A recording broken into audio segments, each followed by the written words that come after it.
She laughed in my face and said, "Just because I cheated doesn't mean I'll leave."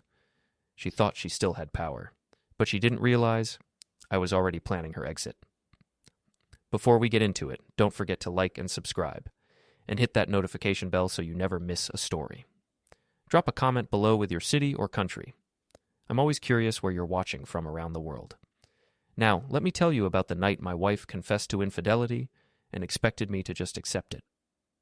It was a Thursday evening in March, the kind of evening where everything looks normal from the outside. Streetlights flickering on as dusk settled over our neighborhood, the sound of someone's lawnmower in the distance, a dog barking 3 houses down, normal suburban sounds that made you think the world was safe and predictable. But inside our house, in our living room with the lights dimmed low, I was waiting for my world to end, or maybe for it to finally begin. I was sitting in the leather armchair we'd bought together 3 years ago, the one Claire had insisted on, even though it cost twice what I thought was reasonable. My phone was in my hand, screen glowing with evidence I'd spent the past week collecting. Screenshots, messages, timestamps that told a story my wife thought I'd never discover. My name is David. I'm 38 years old, corporate attorney specializing in contract law and litigation. I work at a mid-sized firm in Portland where I make partner track money and bill 70-hour weeks. The kind of guy who reads contracts for a living, who notices details other people miss, who understands that the devil lives in the fine print. And my wife Claire had left a lot of fine print. She came home at 8:30, later than usual, her heels clicking against the hardwood floor we just refinished last summer. She smelled like wine and Italian food and something else, a cologne I didn't recognize. Too expensive to be from a department store, the kind of scent that comes in heavy glass bottles with French names. She kicked off her heels by the door with a sigh of relief and barely glanced at me as she walked past, her designer bag sliding off her shoulder. "Hey," she said casually, heading toward the kitchen. "Did you eat? I grabbed something with the team after work. Another late client meeting. You know how it is?" I knew exactly how it was. I didn't answer, just sat there in the semi-darkness, phone in hand, watching her move through our home like she owned it, like she owned me. "Claire." My voice was calm, quiet, the tone I use in depositions when I know I'm about to catch someone in a lie, the tone that makes witnesses shift in their seats and start looking for exits. She stopped in the kitchen doorway, her hand on the frame, and turned. "What?" A hint of annoyance already creeping in, like I was interrupting something important. I held up my phone, the screen illuminating my face in the dim room, casting blue light across the wall behind me. "How long?" The question hung in the air between us, simple, direct, damning. She froze, just for a second, but I saw it, that micro-expression of someone who's just realized they've been caught. Fear flashing across her features, calculation as her brain scrambled for a response. Then, incredibly, something else entirely. Defiance. She straightened her shoulders, crossed her arms, and leaned against the kitchen doorframe like she was posing for a photo. Like this was just another conversation about whose turn it was to take out the trash. "How long what?" Playing dumb. Classic. "How long have you been sleeping with Marcus?" His name tasted bitter in my mouth. Marcus Donnelly. Her colleague from the investment firm where she worked as a senior analyst. The one she'd mentioned casually over dinners for the past 6 months. The one whose name appeared too often in her stories. The one whose contact name in her phone was saved as M-Work, but whose messages read like love letters. She didn't even flinch. Didn't look away. Didn't pretend she didn't know what I was talking about. "Oh, that." She shrugged, actually shrugged, like I'd asked about her lunch order or whether she'd picked up my dry cleaning. "Hey, does it matter? It's over. It was just fun." Fun. My wife of 7 years just reduced our marriage to background noise while she had fun with someone else. The word echoed in my head. Fun, like she'd taken up pottery or joined a book club, not destroyed 7 years of trust and commitment. I stood up slowly, deliberately, and walked toward her. Each step measured. Each step bringing me closer to this woman I thought I knew and the stranger she'd become. My phone was still in my hand, screen bright with evidence. "You slept with him, Claire." It wasn't a question. It was a statement, a fact entered into evidence. The kind of statement that doesn't require confirmation because the proof is already airtight. She met my eyes then, and I saw something I'd never seen before in her gaze. Something that made my blood run cold, even though I'd been preparing for this moment all week. Contempt. Pure, undiluted contempt. Like I was the one who'd done something wrong by discovering her betrayal. Like I was being unreasonable for making a big deal out of it. "So?" She said it like a challenge. like she was daring me to do something about it. Her chin lifted slightly, her eyes narrowed. Just because I cheated doesn't mean I'll leave you. The words hung in the air between us, sharp and cold as broken glass. I stared at her, this woman I'd built a life with, who now stood in our kitchen acting like infidelity was just another Tuesday, who'd just admitted to destroying our marriage and somehow made it sound like she was doing me a favor by staying. And in that moment, standing there in the half-light with my phone full of evidence and my chest full of emotions I couldn't quite name, I realized something profound. She wasn't ashamed, she wasn't apologetic, she wasn't even sorry she'd hurt me. She was proud. Proud that she'd gotten away with it for months. Proud that she could stand here and admit it to my face without consequences. Proud that she believed I was too weak, too comfortable, too dependent on her to do anything about it. She thought she held all the cards, thought she could have her affair, and her stable marriage, and her comfortable life all at once. "Say something," she said, annoyed now, her foot tapping against the tile. "Are you going to stand there all night, or are we going to move on?" Move on. Like this was a minor inconvenience, like she'd forgotten to pay a bill or been late for dinner. I looked at her for a long moment. Really looked at her. At this person I thought I knew, this woman I'd proposed to on a beach in Hawaii, this partner I'd trusted with everything, and I said, very quietly, "I need some time to think." She rolled her eyes. Actually rolled her eyes at me, like I was being dramatic. "Fine. Think all you want. A drama queen. But I'm not sleeping on the couch. That thing hurts my back." She brushed past me, her shoulder bumping mine, headed upstairs to our bedroom like nothing had happened, like she hadn't just casually destroyed 7 years of marriage over dinner conversation. I stood there in the dark living room, listening to her footsteps above me, hearing the shower turn on, imagining her washing away the evidence of her betrayal and her confession with equal indifference, and I made a decision that would change both of our lives forever. Aches to 2. The breaking point. I didn't sleep that night. Couldn't. Just lay on the couch staring at the ceiling, my mind racing through scenarios, options, consequences. The house was silent except for the occasional creak of old wood settling and the hum of the refrigerator in the kitchen. Outside, a car drove by every few minutes, headlights sweeping across the ceiling like a lighthouse beam. I replayed the conversation over and over, her smirk, her shrug, that casual, "So?" like she'd just admitted to having an extra cookie, not destroying our marriage. "Just because I cheated doesn't mean I'll leave you." The arrogance of that statement was breathtaking. The sheer entitlement. The assumption that she held all the power, made all the rules, decided all the outcomes. Around 3 a.m., I heard footsteps on the stairs. Claire appeared in the doorway wearing one of my old MIT t-shirts, the one she'd claimed years ago and I'd never gotten back. Her arms were crossed, her expression annoyed rather than apologetic. "Are you seriously going to sulk all night?" Sulk. That's what she thought I was doing, sulking like a child who didn't get his way. I sat up slowly, running my hands through my hair, and looked at her silhouetted against the hallway light. "I'm not sulking. I'm processing." She sighed, that same exhausted sigh she used when I didn't understand something she considered obvious, when I questioned her spending, or asked about her whereabouts, or failed to read her mind. "Look, David, what do you want me to say? That I'm sorry? Fine, I'm sorry." The words came out flat, rehearsed, meaningless. But it happened. It's over. We can move past this if you stop being so dramatic about it. Dramatic? First sulking, now dramatic. "You cheated on me, Claire." "Yes, I did, and I told you it's over with Marcus. What more do you want? A written apology? Should I grovel? Get on my knees and beg forgiveness?" Her tone was mocking, sarcastic, like the very idea of genuine remorse was beneath her. "I want an explanation, some remorse, anything that shows you understand what you've done to us, to our marriage." She laughed, actually laughed, sharp and humorless, like I just said something absurdly naive. "You want remorse? For what? For having needs that weren't being met? For wanting to feel desired instead of being taken for granted every single day?" "I took you for granted?" The accusation hit me like a physical blow. I'd spent 7 years trying to be a good husband, working 60, 70-hour weeks to maintain our lifestyle. Coming home exhausted, but still making time for her. Listening to her stories about work even when I was mentally drained, planning date nights and weekend getaways, remembering anniversaries and birthdays, and I took her for granted? "Yes." She stepped into the living room, her voice rising. "You and your predictable life. Your routines, your boring weekends where we do the same things over and over. You're comfortable, David? Safe. You're reliable and steady, and you pay the bills on time. But you're not exciting. You're not passionate. You're not spontaneous. You're just there.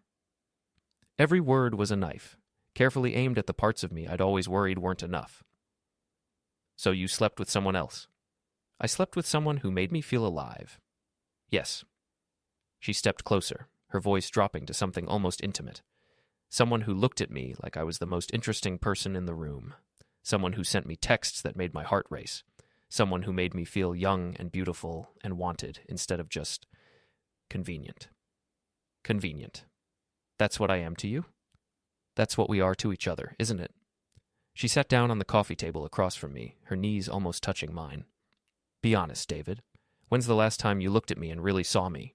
When's the last time we had a conversation that wasn't about bills or schedules or household maintenance? When's the last time you tried to have one? She flinched slightly at that, but recovered quickly. I shouldn't have to try. It should just happen. That's what passion is. That's what connection is. And we don't have that anymore. Maybe we never did. The words hung between us, heavy and damning. But I'm still here, aren't I? She continued, her voice softening slightly. I'm still your wife. I'm choosing to stay with you despite everything you're not. Despite the fact that Marcus made me feel things I haven't felt in years. Despite the fact that staying with you is the safe choice, not the exciting one. She reached out and put her hand on my knee. I looked down at it, her perfectly manicured nails, the wedding ring still on her finger, the touch that once would have comforted me now feeling like a brand. You won't find anyone better, she said quietly, but with absolute certainty. You know that, right? Who else is going to put up with your long hours and your obsession with work? Who else is going to look as good as I do on your arm at firm events? Who else is going to maintain the kind of home and social life we have? The calculation in her voice was chilling. She wasn't speaking as a wife who'd made a mistake. She was negotiating like a business partner outlining her value proposition. I bring things to this marriage, David. Status, beauty, social connections. And yes, I made a mistake. I had an affair, but I ended it. I came back. I'm choosing you. Doesn't that count for something? I stared at her, at this stranger wearing my wife's face, speaking words I'd never imagined hearing, and I nodded slowly. You're right. I won't find someone like you again. She smiled then, triumphant, like she'd won an argument she knew she'd win all along, like my agreement validated everything she'd just said. She stood up, patted my shoulder, almost patronizingly. Good, so we can put this behind us. Move forward. I'll try to be more present, you can try to be more exciting, and we can go back to our lives. She started toward the stairs, then paused and looked back. And David, maybe don't check my phone anymore. It's a violation of privacy. I deserve some autonomy even in a marriage. She said it so casually, so matter-of-factly, as if I was the one who'd crossed a line by discovering her betrayal. Then she went back upstairs, her footsteps fading, the bedroom door closing with a soft click. I sat in the dark living room, her words echoing in my mind. You won't find anyone like you again? She'd heard agreement, capitulation, acceptance of her terms, but what I'd actually meant, what she was too arrogant to understand, was the rest of that sentence. And I won't make the mistake of keeping you. I picked up my phone and opened my email, typed a message to my assistant at the firm. Sarah, I need you to compile a list of the best divorce attorneys in Portland, family law specialists, ones who handle complex asset division. Discreetly, please, send it to my personal email. I hit send and set the phone down. Then I opened my laptop and started making a list. Assets, accounts, investments, property, everything we owned, everything we'd built, everything that was legally mine versus legally ours. Because here's what Claire didn't understand. I was an attorney. I knew how to build a case, I knew how to gather evidence, I knew how to execute a strategy so thoroughly that by the time the other side realized what was happening, it was already over. She thought she'd won tonight, thought her little speech about my inadequacies and her value to the marriage had put me in my place. She was wrong. Some people deserve to lose everything they take for granted, and I was about to show her exactly what that looked like. The clock on the wall read 4:47 a.m. In a few hours, I'd go to work like nothing had happened. I'd smile at colleagues, attend meetings, review contracts, and I'd start executing a plan that would systematically dismantle the life Claire thought she controlled. Because while she slept peacefully upstairs, confident in her power over me, I was already 3 steps ahead. And by the time she realized what was happening, it would be far too late to stop it. Act T3. The setup. Over the next 3 weeks, I became the perfect husband. It was a performance, really. One worthy of an Oscar. Method acting at its finest. I smiled at breakfast, poured her coffee without being asked about her day, and actually listened to her answers. Complimented her outfits. That dress looks amazing on you, babe. Took her to her favorite restaurants downtown, the ones with the pre-fixed menus and craft cocktails she loved. Acted like the conversation about Marcus had never happened, like she hadn't shattered our marriage with casual indifference. And Claire? She ate it up like it was a 5-star meal. I could see it in her eyes. The satisfaction, the validation, the absolute certainty that she'd been right all along, that I was too weak to leave, too comfortable to rock the boat, too afraid of being alone to hold her accountable, too safe and boring to do anything unpredictable. She started going out more, late nights with friends that stretched past midnight, weekend brunches that somehow turned into all-day affairs, shopping trips that took 6 hours. Her phone glued to her hand constantly, messages pinging every few minutes, lighting up with names I didn't recognize and ones I did. But now she didn't even bother hiding them, didn't angle the screen away or step into another room, just texted right in front of me, sometimes smiling at whatever message she'd received, sometimes actually laughing out loud. Why would she hide? I'd proven I was harmless, neutered, a domesticated animal who'd accepted his place in the hierarchy. One Saturday afternoon, I was in the kitchen making lunch when I overheard her on the phone in the bathroom upstairs. The vent system in our house carried sound better than she realized. "He's pathetic," she was saying to someone. The contempt in her voice was thick enough to cut. I literally told him I cheated, and he just accepted it, like a kicked puppy. He'll never leave. He doesn't have it in him? He's too soft. A pause while the person on the other end responded. "I know, right?" She laughed, that same dismissive laugh that now made my blood boil. "Honestly, I'm thinking about calling Marcus again. I mean, if there are no consequences, why not? David's made it clear he'll just take whatever I do. It's kind of pathetic, but also kind of liberating, you know?" Another pause. "Oh, please, he won't do anything. He'll just sulk for a day and then make me breakfast and act like everything's fine. He's completely spineless." I stood at the bottom of the stairs, listening to my wife trash me to her friends, my hands clenched so tight my knuckles were white. And I smiled. Because while she was laughing, while she was planning her next betrayal, while she was feeling so confident in her power over me, I was 3 moves ahead. I'd already moved $50,000 from our joint savings into a separate account she didn't know existed, an account at Chase instead of our usual Wells Fargo, with all paperwork and statements sent to my office address instead of our home.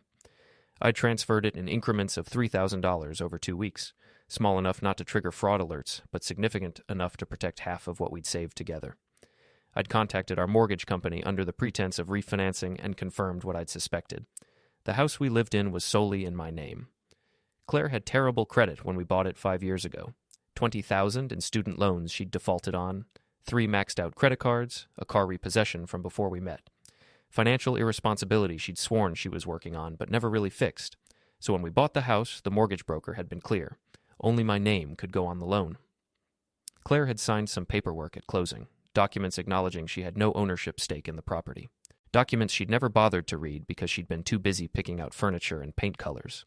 The devil in the fine print I read for a living. I'd also been documenting everything with forensic precision.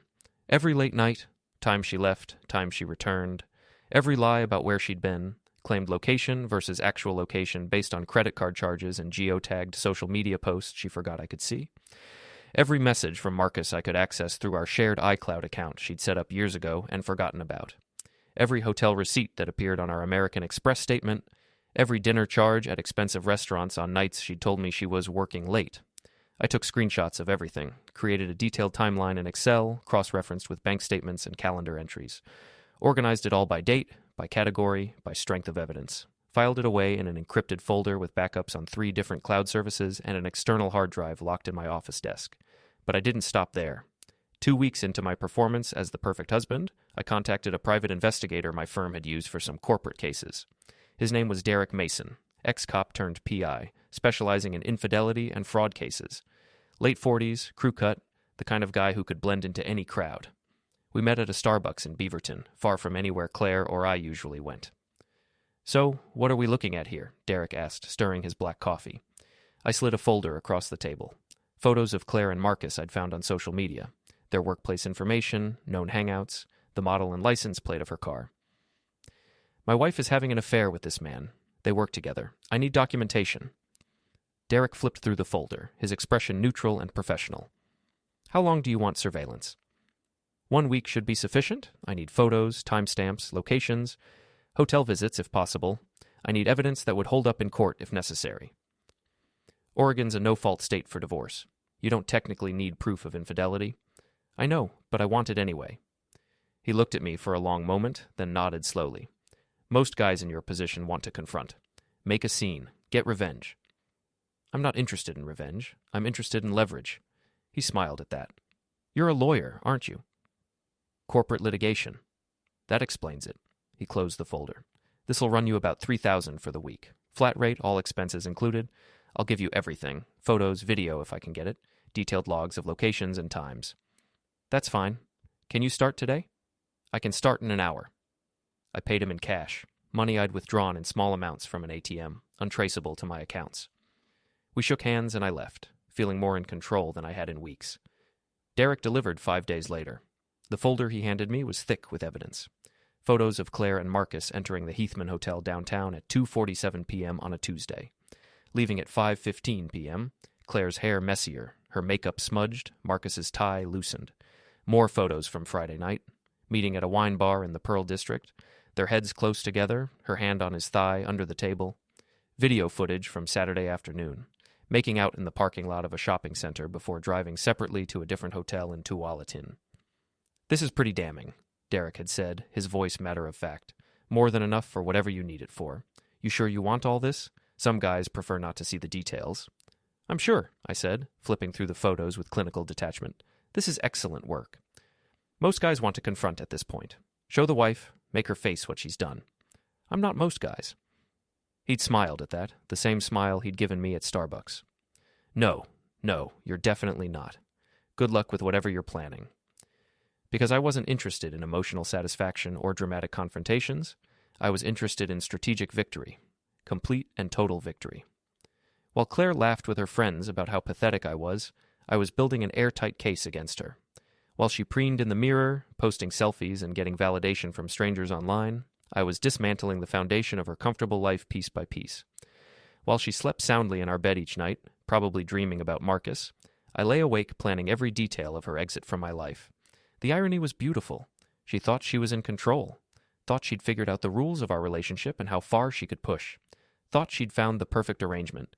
A stable, comfortable life with a boring husband who paid the bills, plus excitement on the side with no consequences. She had no idea that every day she felt more secure was a day I was tightening the noose. And the beautiful thing, she had absolutely no idea what was coming. Ace T4. The reveal. It happened on a Monday morning in April. I woke up early, made coffee, got dressed for work like any other day. Claire was still asleep, her phone charging on her nightstand, her face peaceful in the morning light. I looked at her one last time, this woman I'd loved, who'd destroyed that love with such casual cruelty, and I felt nothing. I left for the office at 7 a.m. By 8, the plan was in motion. See, I'd done something Claire didn't expect, something she couldn't have predicted because she'd been too arrogant to think I had it in me. I'd contacted Marcus's wife. Her name was Jennifer. I'd found her through social media, verified her identity through work profiles, and sent her a carefully worded message 2 days earlier. You don't know me, but I think we have something in common. Our spouses have been having an affair. If you want proof, I can provide it. Jennifer had responded within an hour. Angry, devastated, demanding evidence. I gave her everything.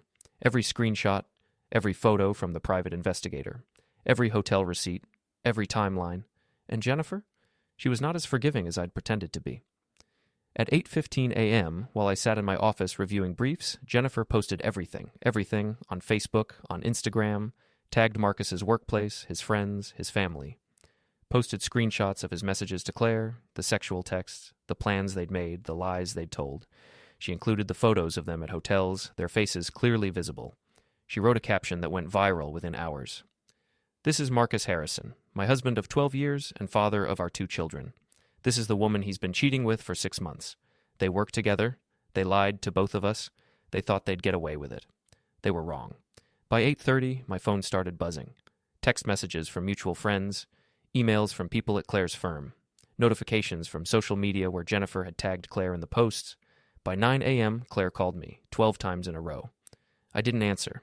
By 9:15, she was home. I knew because our security cameras sent me an alert. I watched remotely as she scrambled through the house, her phone glued to her ear, pacing frantically, her face twisted in panic. I let her stew for another hour before I left work and drove home. When I walked through the door at 10:30, she was sitting on the couch, mascara running down her face, phone in her hands. "You did this," she said, her voice shaking. "You fucking did this." I set my briefcase down calmly, looked at her with the same cool detachment I used with opposing counsel. "Did what?" "You told her. You gave her everything. My life is ruined, David. My reputation is destroyed. Everyone knows." "Everyone knows what, Claire? The truth?" "You had no right. I had every right."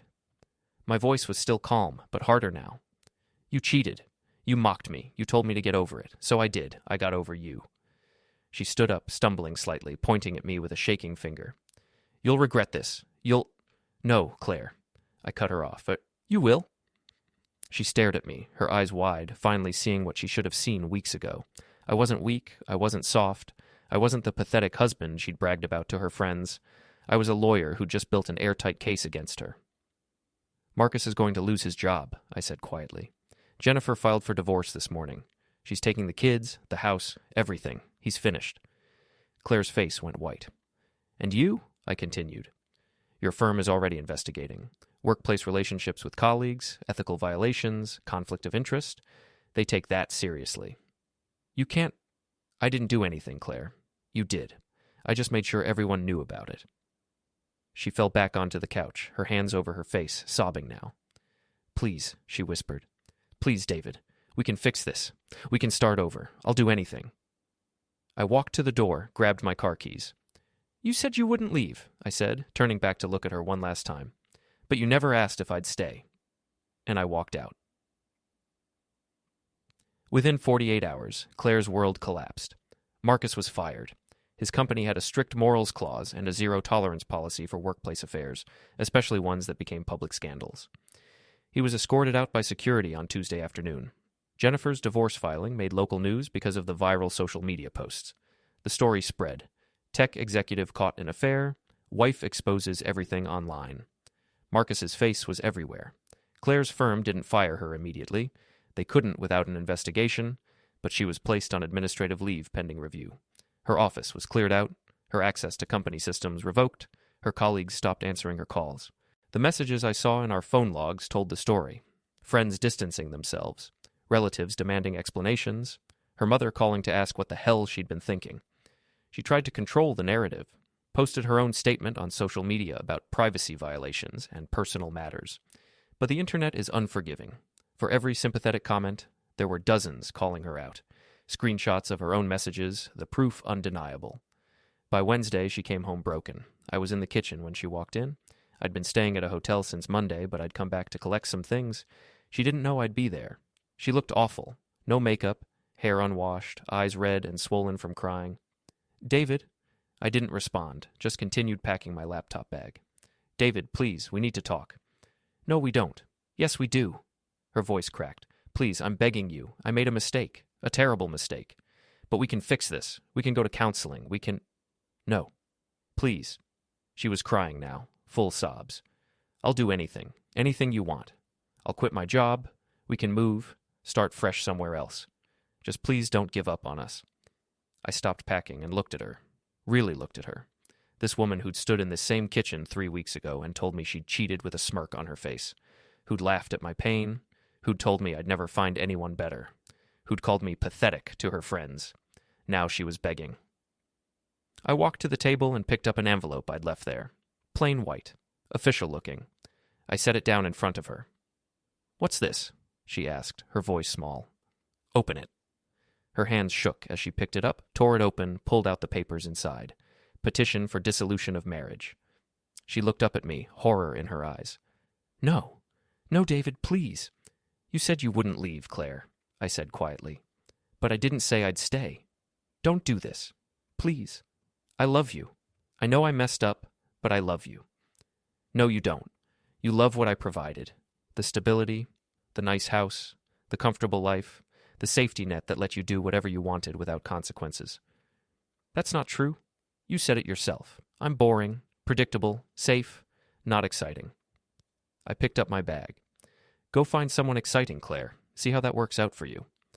She fell to her knees, literally fell to her knees on our kitchen floor, grabbing at my jacket. Please don't leave me, please. I have nothing without you. My job is gone. My friends won't talk to me. Everyone hates me. I need you. I gently removed her hands from my jacket. You should have thought about that before. I walked toward the door. David! She screamed it, anguished and desperate. Don't do this! I'm sorry! I'm so sorry! I stopped at the doorway, looked back at her crumpled on the floor. I know you are, I said. You're sorry you got caught. You're sorry there were consequences. But you're not sorry you did it, and that's why this is over. I walked out and closed the door behind me. Behind me, I could hear her sobbing. The sound followed me to my car, echoed in my head as I drove away. But I didn't turn back. The divorce moved quickly. When you have evidence, documentation, and a spouse who has no leverage, the legal process is straightforward. Claire tried to fight it at first, hired a lawyer who made noise about reconciliation and marriage counseling requirements, but Oregon is a no-fault state, and I had grounds for expedited proceedings based on irreconcilable differences. Plus, I had the evidence, all of it. Her lawyer took one look at the file and advised her to settle. The house was mine, bought in my name, paid mostly with my salary.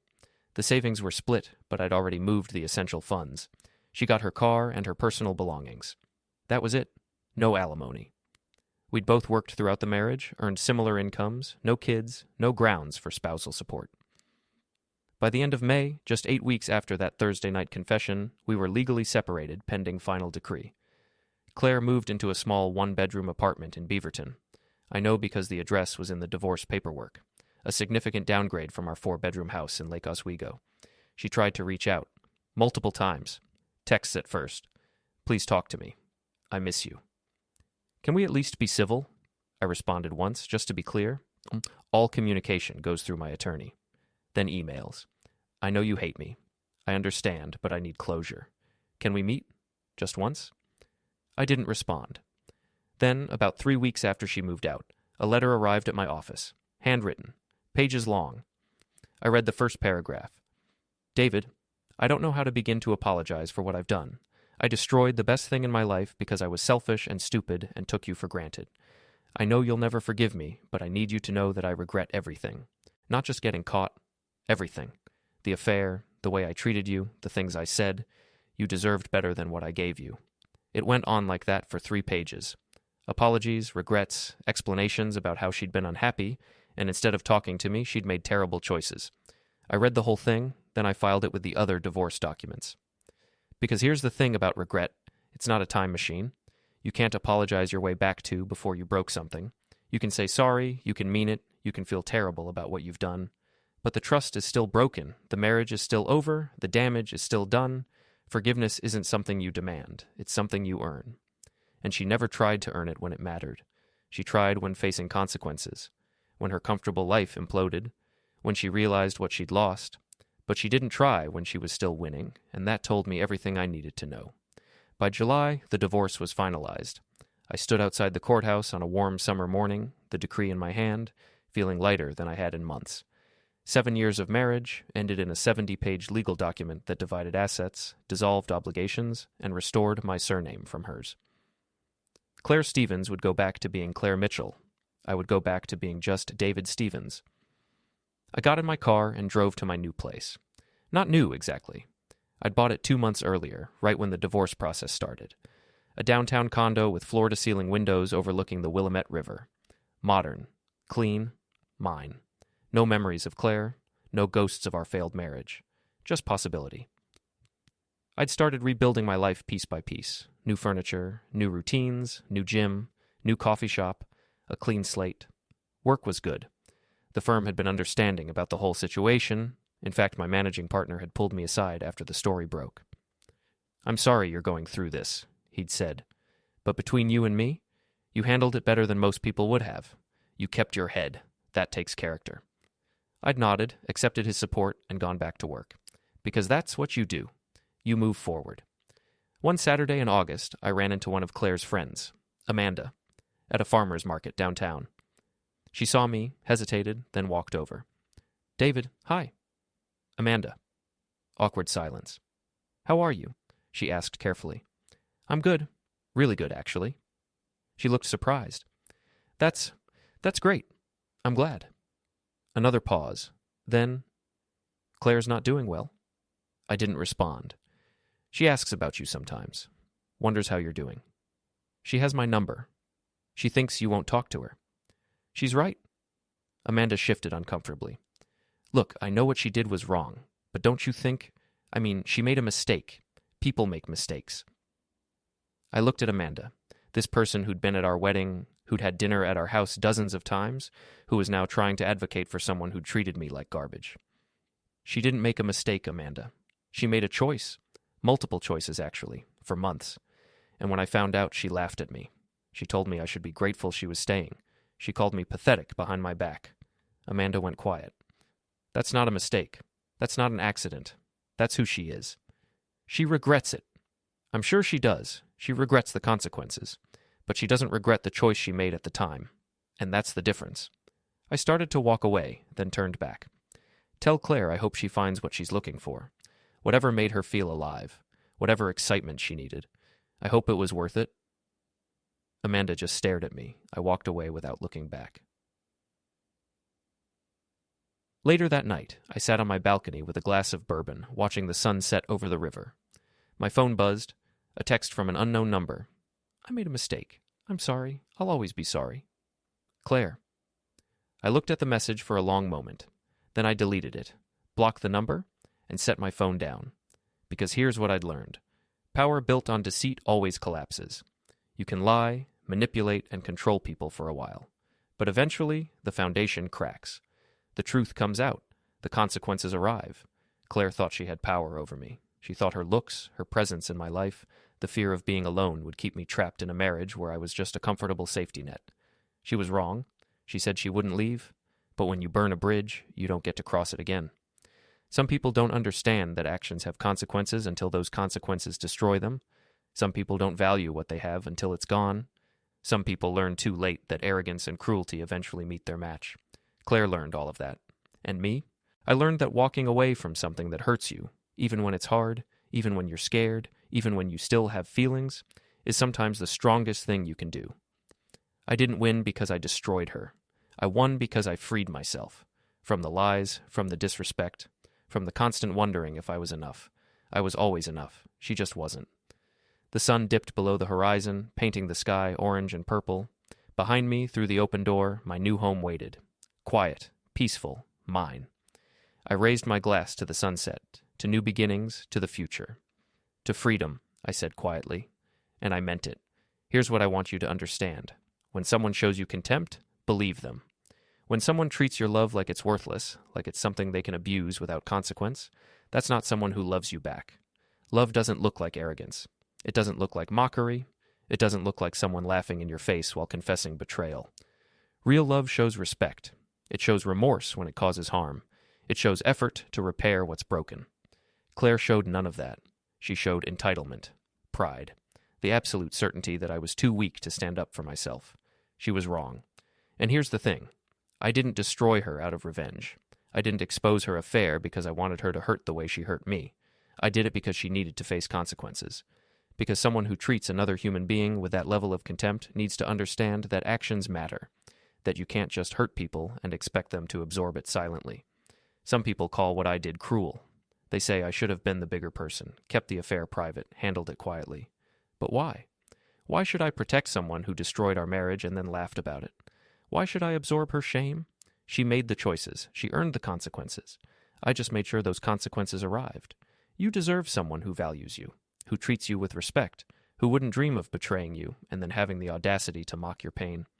And if you find yourself with someone who doesn't do those things, someone who takes you for granted, who treats your love like it's guaranteed no matter how poorly they behave, walk away. Walk away with your head high. Walk away with your evidence organized. Walk away with your self-respect intact. Because staying with someone who doesn't value you isn't love, it's just fear disguised as loyalty. I gave Claire 7 years. She threw them away for 6 months of excitement, and now she gets to live with that choice for the rest of her life. As for me, I'm doing just fine. Better than fine, actually. I'm free.